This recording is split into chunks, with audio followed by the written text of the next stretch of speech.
महापुरुषों बड़े प्यार से कहिए धन निरंकार जी। महापुरुषों, एक कहानी हम बचपन से ही पढ़ते हैं और सुनते आ रहे हैं कि एक बार एक सेब बेचने वाला एक पेटी सेब लेकर आया।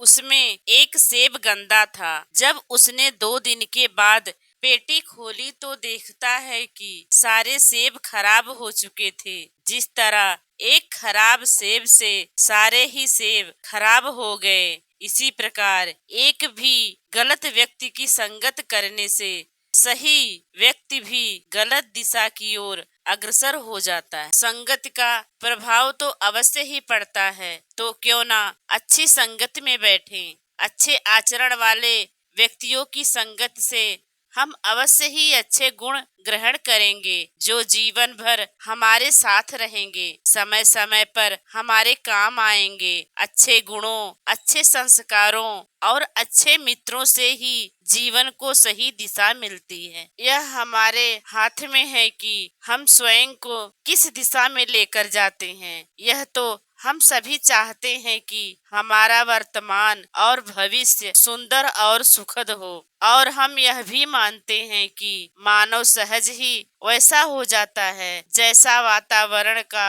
उस पर प्रभाव होता है। इसलिए हमें अच्छे बुरे की पहचान होना आवश्यक है। यदि हम चाहते हैं कि समाज में हमें सम्मान की दृष्टि से देखा जाए, हर कोई हमारे से मिलना चाहे, तो हमें स्वयं को इसके योग्य बनाना होगा। और यह तभी संभव होगा जब हमारी संगति सही होगी। यदि अच्छे लोगों के पास बैठेंगे तो कुछ न कुछ सीखने को ही मिलेगा, और यदि हम कुसंगति में पड़ जाएं तो विनाश अनिवार्य है। धीरे धीरे हमारे अंदर ऐसे अवगुण आ जाएंगे जिनके कारण हम खुद से और दूसरों से दूर होते चले जाएंगे, और जीवन में एक ऐसा अकेलापन आ जाएगा जिसे हम चाहकर भी दूर नहीं कर पाएंगे। ऐसी खोखली जिंदगी इंसान को भी खोखला बना देती है। हम सभी मानते हैं कि मानव एक सामाजिक प्राणी है और समाज के बिना नहीं रह सकता, मानव नहीं बन सकता। इससे यह सिद्ध होता है कि यदि व्यक्ति सुधर जाए तो समाज सुधर सकता है। यह तभी हो सकता है जब हम गुमराह करने वालों का संग छोड़ उन लोगों से मेल मिलाप बढ़ाएं जो हमें सही दिशा में ले जाएं, क्योंकि हमें विकास चाहिए, विनाश नहीं। संग का रंग तो चढ़ते चढ़ते चढ़ ही जाता है। एक बार एक व्यक्ति का पर्स गुम हो गया जिसमें उसका बहुत सा धन था। वह उसकी रिपोर्ट लिखवाने पुलिस थाने पहुंचा।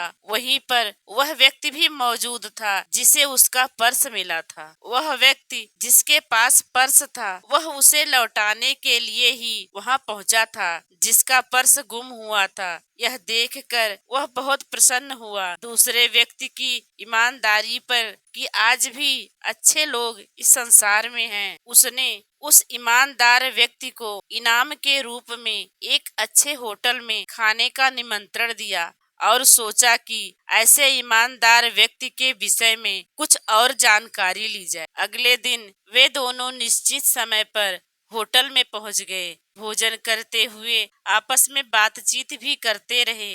भोजन के उपरांत जब वह व्यक्ति बिल अदा करने लगा तो उसके बिल में खाने के अतिरिक्त एक चांदी के चम्मच की कीमत भी जोड़ दी गई थी। उसने हैरान होकर मैनेजर से इसका कारण पूछा तो मैनेजर ने उसे बताया कि तुम्हारे साथ वाले व्यक्ति ने चांदी का एक चम्मच चुराया है, इसलिए हमने इसकी कीमत इस बिल में जोड़ दी है। वह व्यक्ति बहुत परेशान हो गया क्योंकि उसे विश्वास नहीं हो रहा था कि इतना ईमानदार व्यक्ति जो इतना पैसा लौटा सकता है वह एक चम्मच कैसे चुरा सकता है। उसने न चाहते हुए भी उस व्यक्ति से पूछा कि जब आप मेरा पर्स वापस कर सकते हो जिसमें कि हजारों रुपए थे। फिर तुम यह चम्मच कैसे चुरा सकते हो? वह व्यक्ति बोला, हाँ मैंने चम्मच चुराया है। जिस दिन मैंने तुम्हारा पर्स वापस किया था उस दिन मैं सत्संग से लौट रहा था। वहाँ पर सदाचार की अच्छी अच्छी बातें बताई गई थी। वह प्रभाव मुझ पर बना हुआ था, इसलिए मैंने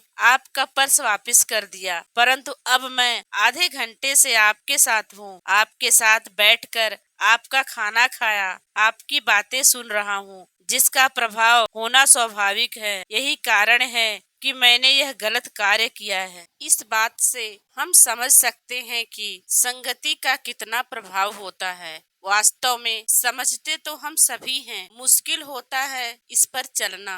यदि हम मुश्किलें सहते हुए भी इस पर चल पड़े तो फिर जीवन के रास्ते आसान हो सकते हैं। यदि अच्छे लोगों का संग करेंगे तो अवश्य ही उनके गुणों और अनुभव से हम कुछ सीख पाएंगे। परंतु यदि हमारे साथी ही कामचोर और बुरी आदतों के शिकार होंगे तो हम उनसे क्या सीख पाएंगे? केवल ऐसी बातें जो हमें कभी सफल नहीं होने देगी। यदि जीवन में कुछ पाना है और सफल होना है तो अपने दोस्तों अथवा जान पहचान का दायरा सोच समझकर बनाना होगा, क्योंकि सच्चा मित्र हमारा सच्चा सहायक होता है। सच्चा मित्र मिलने से मुसीबतें, मुश्किलें व तकलीफें आधी होकर रह जाती हैं, क्योंकि वह मित्र कठिन समय में हमारी पीड़ा को महसूस करता है और दिल से हमारी सहायता करता है। इस अपरिचित संसार में हमें अपना समझता है और हमारा सहारा बनता है। दुख के समय में दर्द बांटता है और सुख के समय में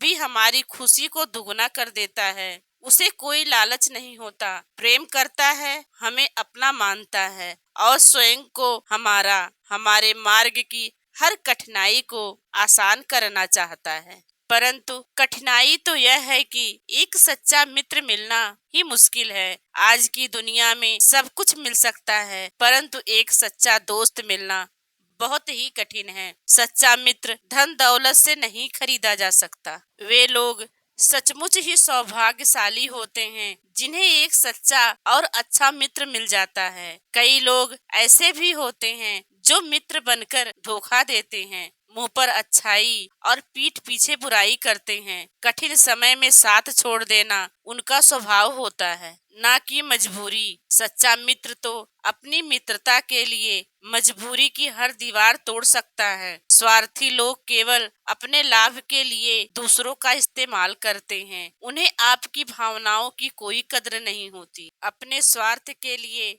वे आपको कोई भी चोट पहुंचा सकते हैं। ऐसे मित्र शत्रु से भी अधिक हानिकारक होते हैं। शत्रु का वार तो आप सहन कर सकते हैं, परंतु मित्र का नहीं। यह वार आपको अंदर से तोड़ देता है। इसलिए मित्रता सदैव सोच समझकर करनी चाहिए। प्राचीन काल से लेकर आज तक मित्रता का पूरे समाज में एक विशेष महत्व रहा है। मनुष्य अपना दुख सुख बांटने के लिए किसी न किसी सहारे की तलाश करता है। ऐसे अवसर पर यदि कोई उसकी सहायता कर सकता है तो वह है उसका सच्चा मित्र। अच्छा और गुणवान मित्र जीवन में सुख और शांति लाता है, परंतु जो बुरा मित्र होता है वह दुश्मन की भांति होता है और वह हमें कष्ट ही देता है। अब देखना यह है कि सच्चे मित्र की पहचान क्या है। आचार्य चाणक्य ने अपने विचार इस प्रकार प्रकट करते हुए कहा कि पहला, जो आपके जीवन में सुख और शांति ला सके वही सच्चा मित्र है। दूसरा, पीठ के पीछे बुरा करने वाले और मुंह पर मीठी मीठी बातें करने वाले मित्रों से सदा दूर ही रहना चाहिए। ऐसे मित्रों से कभी लाभ नहीं हो सकता। ऐसे लोगों को कभी अपना मित्र ना समझे। ऐसे मित्रों से बुद्धिमान शत्रु ही अच्छा है। तीसरा, धोखेबाज व झूठे मित्र पर कभी भी विश्वास ना करें।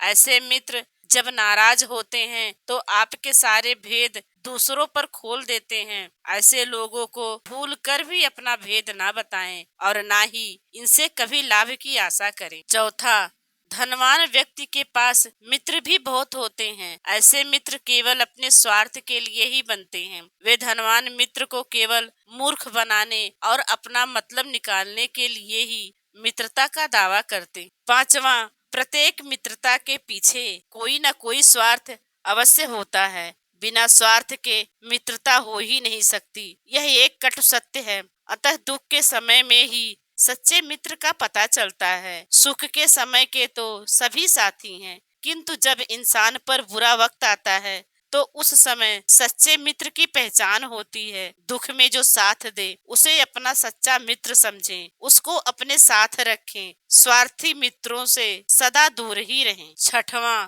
मित्र वही जो मित्र की रक्षा करे। मित्र को भाई से बढ़कर माना जाता है। यही कारण है कि मित्रता ही मानव के काम आती है। सच्ची मित्रता कहते ही इसे हैं। सातवां, मित्रता केवल अपने ही जैसे लोगों से करनी चाहिए। मित्रता के लिए आवश्यक है कि समान विचार वाला, समान कल्पना वाला, समान ही आर्थिक स्थिति का व्यक्ति हो तो ही मित्रता चलती है। गधे और घोड़े, कुत्ते और बिल्ली, बकरी और शेर जैसे प्राणियों में कभी भी मित्रता नहीं हो सकती। आठवां, मनुष्य जैसे भी लोगों के साथ रहेगा, उनका प्रभाव अवश्य ही उसके स्वभाव पर पड़ेगा। जैसे बीज का असर पैदा होने वाली फसल पर अवश्य पड़ता है। इसलिए यदि आपका संग अच्छा है तो आप अवश्य ही अच्छे इंसान होंगे। नौवां, मित्र का पसीना जहाँ पर गिरे, सच्चा मित्र वहाँ अपना रक्त गिरा सकता है। 10वां, किसी से भी मित्रता करने से पहले बुद्धिमान लोग अच्छी तरह से सोच समझ लेते हैं, ताकि अपने स्वार्थ के लिए की गई मित्रता आगे चलकर शत्रुता का कारण न बन जाए। 11वां, यदि आपको किसी सच्चे मित्र का संग नहीं मिला तो निराश होने की आवश्यकता नहीं है, क्योंकि आपके अपने परिवार वाले भी तो आपके सच्चे मित्र सिद्ध हो सकते। 12वां, जब आपके बच्चे बड़े हो जाएं, तो उन्हें भी अपने मित्र के समान ही समझें। अपनी संतान से बढ़कर मित्र आपको कहाँ मिलेगा। 13वां, मित्र वह तिनका है जिसके सहारे समुद्र भी आसानी से पार किया जा सकता है। यह सच है कि मानव समाज के बिना नहीं रह सकता। उसे अपने आसपास, अपने नजदीक कुछ रिश्ते चाहिए निभाने के लिए, कुछ मित्र चाहिए दुख सुख बांटने के लिए। परंतु यह अनिवार्य नहीं कि जिन्हें हम अपना समझें वे जरूरी नहीं कि हमारे अपने हों। हमें मानव की परख करना आना चाहिए, क्योंकि हम जैसे लोगों का संग करेंगे धीरे धीरे हम भी उनके जैसे ही हो जाएंगे। हम गलत लोगों का संग करके अपना अनमोल जीवन बर्बाद ना कर लें। इसलिए संग कैसा हो इसका चयन हमें स्वयं और विवेक पूर्वक करना होगा। महापुरुषों, बड़े प्यार से कहिए, धन निरंकार जी।